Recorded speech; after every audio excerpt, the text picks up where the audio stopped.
Good morning विद्यार्थियों। हम पढ़ रहे हैं पर्यावरण भूगोल और पर्यावरण भूगोल की इसी कड़ी के अंतर्गत आज हम पढ़ेंगे मानव पर्यावरण अंतर संबंध। मानव तथा पर्यावरण के बीच के अंतर संबंधों का जो विषय है आप पहले भी पढ़ चुके हैं और ह्यूमन ज्योग्राफी के अंतर्गत इस विषय को बहुधा हम बढ़ते हैं। एक बार पुनः हम विभिन्न उपागमों के संदर्भ में इस विषय को एक बार पुनः पढ़ेंगे कि किस प्रकार मनुष्य ने अपने पर्यावरण के बीच जो संबंध है उसकी रूपरेखा में समय अनुसार बदलाव किए हैं और कितने बदलाव किए हैं। सबसे पहले हम बात करते हैं कि मानव तथा पर्यावरण के बीच जो संबंध है उसका अध्ययन किसी न किसी रूप में भूगोल में सर्वदा केंद्रीय विषय रहा है। भूगोल में भी हम बात करें ह्यूमन ज्योग्राफी, तो ह्यूमन ज्योग्राफी में सबसे ज़्यादा इस विषय के बारे में हम बात करते हैं कि मानव अपने पर्यावरण के साथ किस प्रकार के संबंध रखता है। लेकिन अगर हम पर्यावरण विज्ञान की बात करें तो उस रूप में भूगोल की जो संकल्पना है तथा मानव और पर्यावरण के बीच के जो संबंध के विभिन्न जो पक्ष है उसमें निरंतर बदलाव होता रहा। यानी ये जो डायमेंशंस है वो समय के अनुसार बदलते रहे हैं और इन्हीं डायमेंशंस के बारे में हम अध्ययन करने वाले हैं। मनुष्य और उसके समाज का जब उद्भव हुआ या उसका जो विकास हुआ उसकी जो प्रक्रिया थी उसका जो प्रारंभिक चरण था जिसके अंतर्गत मनुष्य आदिम अवस्था में था और उस समय उसके यानी पृथ्वी के जो भौतिक तथा जैविक तत्व थे, भौतिक तत्व जैसे कि अगर बात करें उसका स्थल रूप जहाँ पर वो निवास करता है, मृदा, जल, वायु, ये वनस्पति, ये जो है ये उसके भौतिक तत्व है तथा वनस्पति और जीव जो है, जंतु जो है वह उसके जैविक तत्व हैं। तो उससे मनुष्य के पर्यावरण की रचना होती है। यानी ये सब मिलकर मनुष्य के चारों तरफ पाए जाने वाला एक आवरण तैयार करते हैं। तो इस प्रकार से मूल रूप से जो फिजिकल मैन था, यानी फिजिकल मैन का अर्थ होता है वो प्रकृति से घिरा हुआ था, उसकी जितनी भी जो आवश्यकता थी वह सीमित थी और वे जल, वायु और भोजन और अपने लिए रहने के जो स्थान हैं यहीं तक सीमित थी और ये सारी की जो सारी आवश्यकता थी ये पूर्ण रूप से प्रकृति पर निर्भर थी। तो इस प्रकार से उस समय का जो मानव था जिसे भौतिक मानव कहा गया है, भौतिक मानव कह दीजिए या फिर इसे हम प्राकृतिक मानव भी कह सकते हैं। उस समय मानव जो था वह निश्चयवादी था, वह नियतिवादी था, वह प्रकृति पर निर्भर था, प्रकृति को सर्वोच्च स्थान प्राप्त था। जैसे जैसे मनुष्य ने अपना सामाजिक विकास किया, अपना आर्थिक विकास किया और प्रौद्योगिक स्तर पर वह सुदृढ़ होता गया, वैसे वैसे उसे खाने के लिए बेहतर भोजन, रहने के लिए एक बेहतर स्थान, आने जाने के लिए गम्यता यानी ट्रांसपोर्टेशन की सुविधाएं, अपने आराम के लिए विभिन्न प्रकार की जो डिजाइन और बुद्धि कौशल के द्वारा उसने अपना एक निजी पर्यावरण तैयार किया। इसी निजी पर्यावरण को हम सांस्कृतिक पर्यावरण कहते हैं। सांस्कृतिक पर्यावरण या सांस्कृतिक वातावरण इसे कहा जा सकता है। इसी सांस्कृतिक वातावरण का उसने निर्माण किया और खुद की आवश्यकताओं के अनुरूप उसका निर्माण किया। तो इस प्रकार से वह एक निर्मित बुल्ट इन्वायरमेंट बनता गया और इस प्रकार से धीरे धीरे वह अपने पर्यावरण के दायरे के अंतर्गत बदलाव करता रहा। तो इस प्रकार से मनुष्य ने अपना एक सांस्कृतिक वातावरण तैयार किया। यहाँ पर देखिएगा उसने अपना खुद की आवश्यकताओं के अनुरूप एक नया पर्यावरण तैयार करने की कोशिश कर ली है। तो ऐसा जब भी वो करेगा तो पर्यावरण में कुछ न कुछ बदलाव होने अवश्यंभावी है, यानी वहां पर कुछ न कुछ बदलाव होंगे। अब ये बदलाव किस प्रकार से हुआ, तो जैसे जैसे उसने खुद का पर्यावरण बनाया तो वह मात्र प्रकृति और पर्यावरण पर पूर्णतः आश्रित नहीं रहा। यानी उसने अपनी बुद्धि बल के लिए, यानी मनुष्य जब सामाजिक हुआ तो प्रौद्योगिक रूप से, यानी वो उसने अपनी तकनीकी स्तर पर अपने आप को इतना डेवलप कर दिया कि वह अब प्रकृति पर विजय प्राप्त करने लगा। वह प्रकृति पर आश्रित नहीं रहा बल्कि उसे भी अपना पर्यावरण बना लिया, यानी पर्यावरण को अपने अनुसार ढालने की दिशा में वो बढ़ चुका था। तो इस प्रकार से पर्यावरण तथा प्रकृति को उसने प्रभावित करना प्रारंभ कर दिया है, यानी संबंधों में कुछ बदलाव आया है। अब ये जो बदलाव है वो धीरे धीरे क्रमानुगत रूप से बदलाव होता रहा। यानी वो पाषाण काल में था, फिर धीरे धीरे वह पुनर्जागरण काल में आया, विभिन्न औद्योगिक क्रांति हुई, नगरीकरण हुए। तो इस प्रकार से धीरे धीरे जैसे जैसे जैसे उसका विकास हुआ, जैसे जैसे उसने तकनीकी ज्ञान में वृद्धि की, वैसे वैसे पर्यावरण के साथ जो संबंध है उसके बिगड़ते गए, या अच्छे बिगड़े ही हैं, अच्छे संबंध तो नहीं हुए, क्योंकि उसने प्रकृति को नुकसान पहुंचाने के समय कभी नहीं सोचा है कि ये जो प्रकृति है वो मेरे जीवन को तय करती है। और इसी को हम मानव पर्यावरण संबंधों को जानते हैं। तो मानव और पर्यावरण के बीच जो संबंध है उसको हम कई उपागमों के संदर्भ में यहाँ सीखेंगे कि विभिन्न जो उपागम पर्यावरण भूगोल के अंतर्गत सविंदर सिंह जी ने अपनी पुस्तक में बताए हैं, उसी के अनुरूप हम बढ़ते हैं। तो सबसे पहला है पर्यावरण निश्चयवादी। पर्यावरण निश्चयवादी या इसे नियतिवादी उपागम भी कहते हैं। पर्यावरण नियतिवादी यानी प्रकृति को श्रेष्ठ मानना, उसके बाद उद्देश्य मूलक यानी वहां पर किसी न किसी उद्देश्य को ध्यान में रखते हुए प्रकृति के संसाधनों का प्रयोग करना। फिर आता है संभववादी। संभववादी जो उपागम है वह आता है। असंभववादी उपागम के बाद आर्थिक निश्चयवादी। फिर उसके बाद पारिस्थितिक उपागम के संदर्भ में हम अध्ययन करेंगे कि मानव के पर्यावरण के साथ किस प्रकार के संबंध बने रहे। सबसे पहले बात करते हैं पर्यावरण निश्चयवादी उपागम। पर्यावरण निश्चयवादी उपागम नाम से स्पष्ट होता है। इससे या इस उपागम के संदर्भ में हम कह सकते हैं कि इन्वायरमेंटल डिटर्मिनिस्टिक जो अप्रोच है वह कहती है कि पृथ्वी ने मनुष्य को बनाया है, अर्थ मेड मैन, और इसी मूलभूत अवधारणा पर आधारित है। यानी पृथ्वी यानी हम कह सकते हैं कि जो प्रकृति है वह श्रेष्ठ है।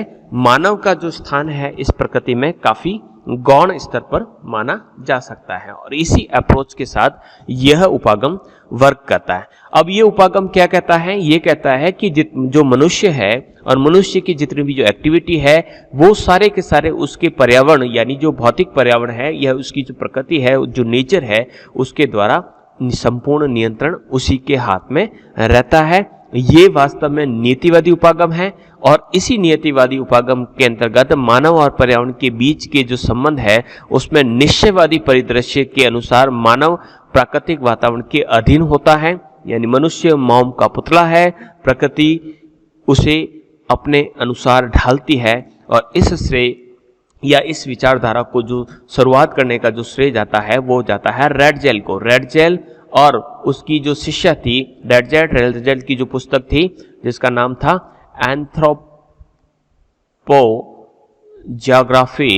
या नरजातीय भूगोल, और एक इनकी जो शिष्य था जिसका नाम था एलन चर्चिल सैम्पुल, और इनकी जो पुस्तक थी 1911 में जिन्होंने इसको लिखा था भौगोलिक कारकों का प्रभाव। भौगोलिक कारकों का जो प्रभाव है 1911 में, इन्फ्लुएंस ऑफ जियोग्राफिकल एनवायरनमेंट, इस पुस्तक के अंतर्गत इस विचारधारा को आगे बढ़ाया।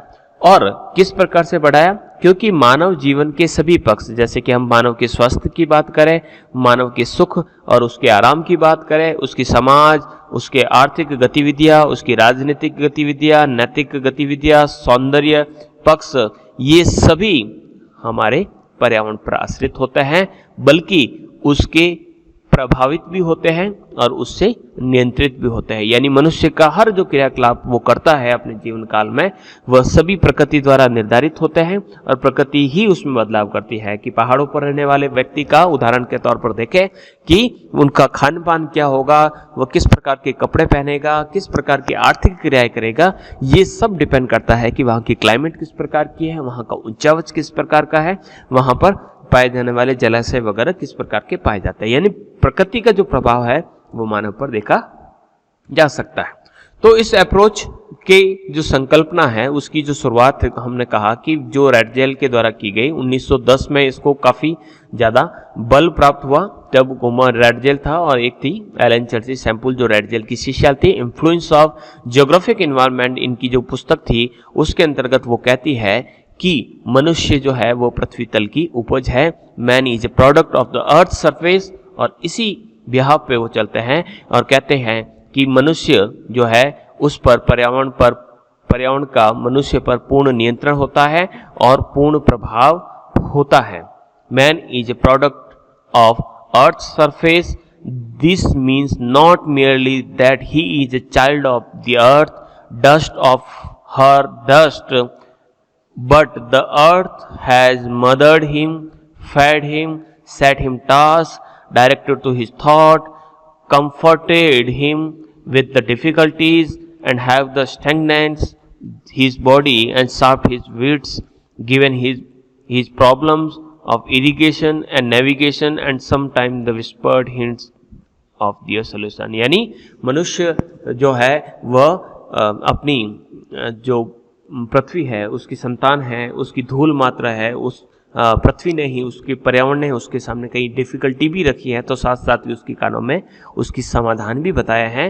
तो हर प्रकार से ये जो कॉन्सेप्ट है वो बताता है कि प्रकृति का पूर्ण नियंत्रण मानव पर आता है। एलन चेल्सी सैम्पल ने 1910-11 में पेज 1 से 2 में अपनी जो पुस्तक है जिसका नाम है इन्फ्लुएंस ऑफ जियोग्राफिक एनवायरनमेंट में इस बात को स्पष्ट रूप से व्यक्त किया है। दूसरा जो उपागम है जो मानव और पर्यावरण के बीच में संबंधों को दिखाता है वह उद्देश्य मूलक उपागम है जिसे हम टेलियोलॉजिकल अप्रोच कहते हैं। अब ये जो विचारधारा है वो पूर्ण रूप से एक धार्मिक विचारधारा पर अटूट विश्वास करती है और ये मानती है कि जो मनुष्य है वह प्रकृति तथा अन्य सभी जीवों से उत्कृष्ट और श्रेष्ठतम है। Man is superior to the nature and all other creatures, यानी मनुष्य सभी जीवों में श्रेष्ठ है और सभी जीवों में श्रेष्ठ है और उत्कृष्ट है। इसके लिए मनुष्य इस जगत में, इस पृथ्वी पर जितनी भी जो वस्तुएं बनी हैं उसके उपयोग और आनंद के लिए ही उसका निर्माण हुआ है, ताकि ये मनुष्य जो है उसका उपयोग कर सके, उसके लिए आनंद हो। यानी इस पृथ्वी पर जो भी चीजें पाई जाती है, चाहे प्राकृतिक जलधारा हो, चाहे पेड़ पौधे हो, चाहे जीव जंतु हो, मिट्टी हो, हर वो प्राकृतिक संसाधन, प्राकृतिक वस्तु जो इस अर्थ पर है वो मनुष्य के लिए है और मनुष्य ही उसका उपयोग करेगा और मनुष्य ही उसका आनंद लेगा। इस विचारधारा पर ये उद्देश्य मूलक उपागम वर्क करता है। तो मानव और पर्यावरण या प्रकृति के साथ जो संबंध है उसको दिखाने में ये जो अप्रोच है, टेलियोलॉजिकल जो अप्रोच है, वो कहती है कि मनुष्य को प्राकृतिक संसाधनों के विदोहन तथा प्रकृति को पराजित करके उसे काबू करने के लिए उसे प्रोत्साहित किया है। यानी वह अपने प्राकृतिक संसाधनों का उपयोग करने के लिए स्वतंत्र है और इसी कारण इस धार्मिक विचारधारा से प्रभावित होकर प्राकृतिक संसाधनों का मनुष्य ने बेधड़क, बिना किसी सोच विचार के, लापरवाही के साथ अनियंत्रित लूट खसोट से उत्पन्न होने वाले भावी खतरों से बेखबर होकर, यानी भविष्य में कौन कौन से खतरे हमें देखने होंगे, इससे वह बेखबर होकर उसने प्राकृतिक संसाधनों का विदोहन प्रारंभ किया और इसी विदोहन करने के कारण क्या हुआ कि हमारे सामने विभिन्न प्रकार की जो समस्या है वह समस्याएं उत्पन्न होती है। तो इस प्रकार की विचारधारा के अंतर्गत कभी भी मनुष्य ये विचार नहीं करता है कि जो प्रकृति है उस प्रकृति पर अगर मैं इस प्रकार के बदलाव लाऊंगा तो मुझे किस प्रकार की समस्या देखने को मिलेगा। यही कारण है कि जितने भी जो अभी रहवासी महाद्वीप है वहाँ पर यूरोपियन उपनिवेशों की स्थापना हो गई। सन 1750 के बाद यूरोप और उत्तरी अमेरिका में प्राकृतिक संसाधनों का अंधाधुंध विदोहन हुआ और औद्योगिकरण की दौड़ प्रारंभ हो गई और लगभग 3 शताब्दियों तक यह दौर चलता रहा और उसी के कारण विभिन्न प्रकार की पर्यावरणीय जो समस्या है वह उत्पन्न हुई। तो इस प्रकार की जो अप्रोच वो है उद्देश्य में बिलीव करती है। तो अधिकांश वैज्ञानिक और पर्यावरणवादी जितने भी हुए हैं उन्होंने इस प्रकार की जो धार्मिक विचारधारा है उस विचारधारा को वर्तमान समय में काफ़ी ज़्यादा पर्यावरण को नुकसान और पर्यावरणीय समस्याओं को उत्पन्न और जितना भी जो इकोलॉजिकल जो है उसको बिगाड़ने में सबसे ज़्यादा इसी को जिम्मेदार माना। तीसरी जो विचारधारा है जिससे संभववादी उपागम कहा करते हैं, संभववाद यानी पॉसिबिलिटीज की जो अप्रोच है वह विश्वास करती है। यानी जो प्रकृतिवादी थी विचारधारा उसके विपरीत ये विचारधारा जन्म लेती है और पर्यावरण जो निश्चयवाद है जिसमें कहा जाता है कि जो प्रकृति के अधीन रहता है मानव में अब जितने भी जो उसकी जो क्रिया है वो प्रकृति निर्धारित करती है, प्रकृति के अधीन रहता है, मनुष्य मौम का पुतला है, ये जो चीज़ें हैं उसकी आलोचना के स्वरूप ये नया उपागम उत्पन्न होता है। और उद्देश्य मूलक जो टेलियोलॉजिकल अप्रोच है और उसमें जो अतिवादी बहुत ज़्यादा उसका बढ़ चढ़ कर जो वर्णन किया है उसके विपरीत ये विचारधारा का जन्म रहता है। ये कहता है कि हाँ, निसंदेह भौतिक पर्यावरण जो हमारा पर्यावरण है, उस पर्यावरण पर का मनुष्य और उसके क्रियाकलाप पर प्रभाव पड़ता है। कि हम ये डिनाई नहीं कर सकते कि जो प्राकृतिक पर्यावरण है उसका प्रभाव हमारे शरीर पर, हमारी आर्थिक क्रियाओं पर, हमारी सोच पर नहीं पड़ता है। लेकिन मनुष्य के लिए पर्यावरण को जो परिवर्तित करने के लिए पर्याप्त अवसर होता है, यानी वह कुछ हद तक अपने पर्यावरण में बदलाव करता है। यानी पूर्ण रूप से प्रकृति का प्रभाव मनुष्य पर नहीं देखा जा सकता, पर्यावरण को वो बदलाव कर सकता है। जैसे कि अगर हमें काफ़ी ज़्यादा गर्मी लग रही है तो हम फटाक से फैन को स्टार्ट करते हैं, तो हमने जो गर्मी है उसको कंट्रोल किया, ठीक है। तो इसका अर्थ ये नहीं है कि हमने क्लाइमेट को बदल दिया, हमने क्षणिक रूप से कुछ बदलाव हमारे कमरे के अंदर, हमारे घर के अंदर हमने की है। तो इस प्रकार से मनुष्य बदलाव कर सकता है। तो मनुष्य पर्यावरण को इतना परिवर्तित कर सकता है कि वो बदला हुआ जो पर्यावरण है उसके समाज के लिए अनुकूल हो सकते हैं। तो इस प्रकार की विचारधारा को बताते हुए हीगल जो है, जो एक जर्मन दार्शनिक थे, वो भौतिक निश्चयवाद से बहुत ज़्यादा परेशान थे और उन्होंने कह दिया है कि don't talk me about environmental determinism, where is the break once life to class now that settle no matter. यानी मेरे सामने पर्यावरण निश्चयवाद की बात मत करो, जहां पर पहले ग्रीक रहते थे वहां पर आप तुर्क रहते हैं। तो इस प्रकार से बदलाव हो सकते हैं।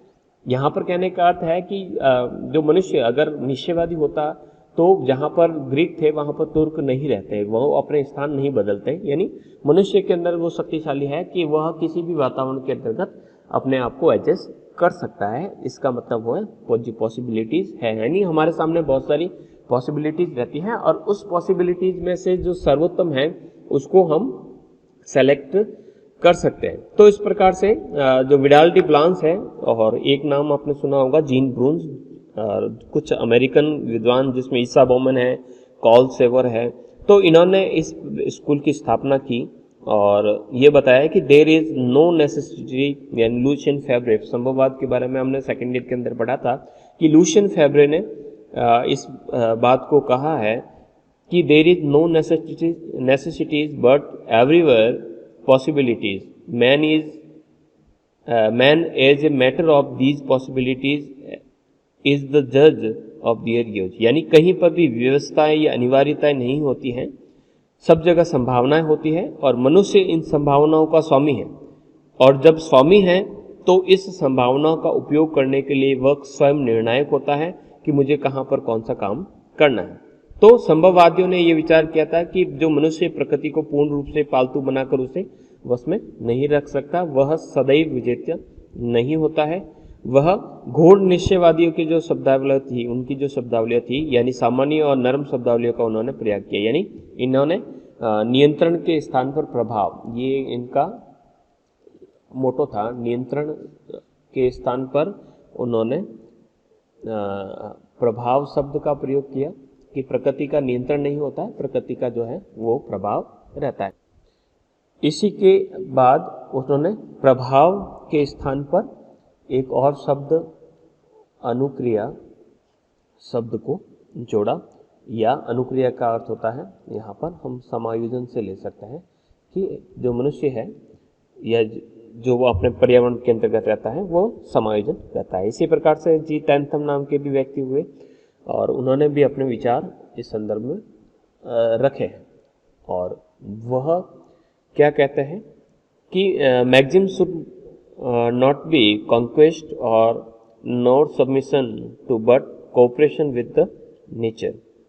यानी प्रकृति पर न तो विजय की भावना होनी चाहिए और न ही उसके सामने समर्पण की भावना होनी चाहिए, बल्कि उसके साथ सहयोग की भावना होनी चाहिए। फेबर का ये कथन हम डिस्कस कर चुके हैं, कहीं पर भी व्यवस्थाएं नहीं होती है बल्कि सब जगह संभावनाएं होती हैं और मनुष्य जो है इस संभावना का स्वामी होने के नाते इस संभावना का उपयोग करने के लिए स्वतंत्र होता है। संभववादी इस तथ्य से तो अवगत अवश्य है कि प्रकृति को आदेश देने के संदर्भ में मनुष्य की जो स्वतंत्रता है और क्षमता जो है वह असीमित है। संभववादी स्वीकार करते थे कि प्रकृति को पूर्ण रूप से हम पालतू नहीं बना सकते या उस पर बस नहीं कर सकते। प्रकृति को पूर्ण रूप से पालतू बनाने का आता है तो प्रकृतिवादी कहते हैं कि जो प्रकृति है उसका पूरा का पूरा कंट्रोल ह्यूमन पर है, लेकिन ये उसके ठीक विपरीत चलते हैं। वह सदैव विजेता नहीं होता। नेक्स्ट जो अप्रोच है जिसे कहा जाता है आर्थिक निश्चयवादी उपागम। आर्थिक निश्चयवादी या इकोनॉमिक डिटर्मिनिस्टिक अप्रोच, ये विचारधारा क्या कहती है? ये कहती है कि मनुष्य जो है वह उसका पर्यावरण जो है उसका पूरा अधिकार होता है, वो उसका स्वामी होता है, और आधुनिक जो तकनीकी का जो उसने उपयोग करके वह अपना आर्थिक विकास कर सकता है। औद्योगिक जो विस्तार है वो जारी होना चाहिए। यानी ये इस बात पर बल देते हैं कि मनुष्य को अपना जो डेवलपमेंट है, इकोनॉमिकल डेवलपमेंट है, वो जारी रखना चाहिए, भले ही प्रकृति में किसी प्रकार के बदलाव हो। इनकी दो मान्यता है। भ्रामक किस प्रकार से है कि अगर किसी देश की जनसंख्या प्रदेश की जनसंख्या में आर्थिक विकास और क्रियाशीलता के स्तर के मध्य धनात्मक सहसंबंध होता है, यानी आर्थिक विकास जहां अधिक होगा जहां पर जनसंख्या अधिक होगी, यानी जहां पर जनसंख्या अधिक है उस प्रदेश में आर्थिक स्तर जो है काफी ऊंचा होगा। यानी किसी प्रदेश की जो मानव जनसंख्या है उसके आर्थिक विकास के स्तर में सीधा संबंध होता है, लेकिन ऐसा नहीं होता है, क्योंकि किसी स्थान की अगर आर्थिक जनसंख्या काफी अधिक है तो वहां पर उसके संसाधनों पर भार पड़ता है, न कि वहां पर डेवलपमेंट अधिक होता है। दूसरी इनकी जो मान्यता है वह है कि जो जनता है वह संसाधन एवं समाज में पारस्परिक क्रिया सार्वभौमिक आर्थिक सिद्धांतों पर आधारित होती है। यानी जो जनता है और उसके बीच में यहाँ पर हम समझ लेते हैं कि आर्थिक निश्चयवाद बात करता है कि आर्थिक जो वृद्धि है या औद्योगिक विस्तार लगातार चलता रहना चाहिए। पर्यावरण समस्याओं को सुलझाने में पूर्णतः मनुष्य सक्षम है। यानी जैसे जैसे डेवलपमेंट होगा तो कई प्रकार की पर्यावरणीय समस्या आएगी, लेकिन इन समस्याओं को समाधान किया होगा, वह समाधान मनुष्य अपना आप करेगा, इसलिए विकास चलता है।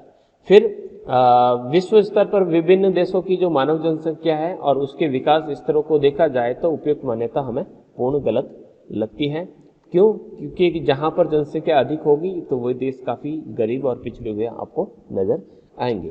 तो मानव पर्यावरण के बीच के जो संबंधों की ये जो विचारधारा है, और इसी विचारधारा के कारण जो पश्चिमी देश थे और उसके जो अधीनस्थ जो उपनिवेश थे उनमें प्राकृतिक संसाधनों का बहुत लालच के साथ, लोलुपता का अर्थ होता है लालच के साथ, हमने विदोहन किया, और यही कारण है कि यहाँ पर विभिन्न प्रकार की जो समस्या है वह उत्पन्न हो जाती है। तो इस प्रकार से हम कह सकते हैं कि ये जो विचारधारा है, ये विचारधारा अभी वर्तमान में कह सकते हैं कि विभिन्न प्रकार की जो समस्या है, जैसे कि अगर 20वीं सदी की बात करें तो 20वीं सदी में जब हमने प्राकृतिक संसाधनों का आवश्यकता से अधिक विदोहन किया है तो कई प्रकार की समस्या जैसे कि ओजोन क्षरण है, ओजोन डिप्लेशन है, ग्रीन हाउस इफेक्ट है, ग्लोबल वार्मिंग है, जलवायु परिवर्तन का जो क्लाइमेट चेंज हो रहा है, तो इस प्रकार की जो समस्याएं हैं हमारे सामने उभर कर आई है। तो इस प्रकार से ये जो विचारधारा है कह सकते हैं कि अभी वर्तमान समय के लिए बिल्कुल भी लाभदायक नहीं है। अगर इसी प्रकार से चल रहा तो इकोलॉजिकल बैलेंस जो है वह बिगड़ सकता है। नेक्स्ट पांचवा जो उपागम है जिसे पारिस्थितिकी उपागम कहा जाता है। अब इकोलॉजिकल जो उपागम है वो क्या कहता है कि जितने भी हमारे पास जो संसाधन है उनका हम सस्टेनेबल डेवलपमेंट, सस्टेनेबल या विवेकपूर्ण तरीके से हम सोच विचार कर उसका दोहन करें, और रिसाइकलिंग के बारे में, यानी पुनर्चक्रण, यानी कोई जो रिसोर्सेज है वो उसका बार बार प्रयोग किया जा सकता है तो क्यों ना उसका बार बार प्रयोग किया जाएगा, और उसके अनुकूलतम उपयोग यानी ऑप्टिमम यूटिलाइजेशन पर बहुत ज़्यादा जोर देता है। ऑप्टिमम यूटिलाइजेशन का अर्थ होता है कि कोई पदार्थ, जैसे कि मैं बार बार पेट्रोल का उदाहरण देता हूँ कि पेट्रोल अब हमें पता है कि सीमित मात्रा में है और भाव जिस प्रकार से प्राइस जो इंक्रीज हो रही है, तो हम इसका ऑप्टिमम यूटिलाइजेशन किस प्रकार से किया जा सकता है। यानी इसका अर्थ ये नहीं है कि हम पेट्रोल डीजल का यूज करना बंद कर लें, लेकिन ये जरूर कहता है कि उसके हमें सब्स्टिट्यूट ढूंढने होंगे ताकि इस पर जो निर्भरता है हमारी कम रहे।